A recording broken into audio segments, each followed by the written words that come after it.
Nazi Germany lists images of a central tyrant with the rest of Germany blindly following. Literature about the Holocaust is usually in the point of view of Jewish Germans and their prosecution or escape.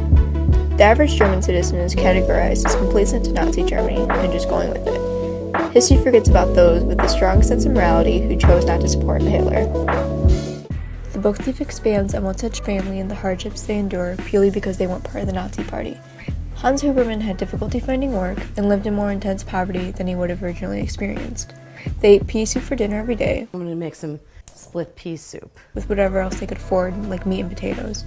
His family directly opposed against the extermination of the Jewish by harboring one in their basement.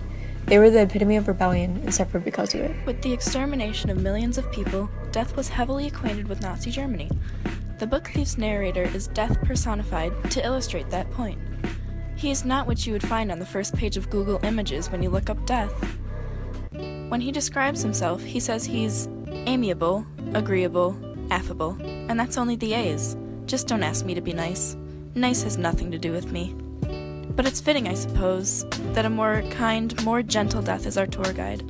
He seems as though he is omniscient, yet he is not, for he discovers information the same way we humans do. The narrator doesn't care much for leaving surprises until the end. Good, I hate surprises. He'll routinely say that this character or that will die at the end of a particular section, and then return matter-of-factly to his narration. In contrast to the story, Zusak's prose is structured, elegant, and rich like chocolate. One effect of a narration by Death is that the usual points of distraction are blasé, and one notices the craft with which terrible things are described. That Death, soon after carefully cradling the soul of a suicide, makes his exit into the breakfast-colored sun. These sorts of phrases initially seem like nonsense until one actually stops to think just what breakfast-colored is. The idea is Zusak's, but the creation of the color is the reader's. This approach to description has the potential for so much more power than if the author does a more straightforward comparison. At the end of the book, Death concludes with, "I am haunted by humans."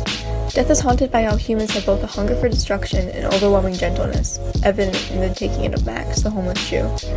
Humans are always fearful of death, but it seems like Death is afraid of us too. He's afraid of those who live through unimaginable suffering like Liesel had, abandonment from her mother and father at a young age, and the violent deaths of those closest to her.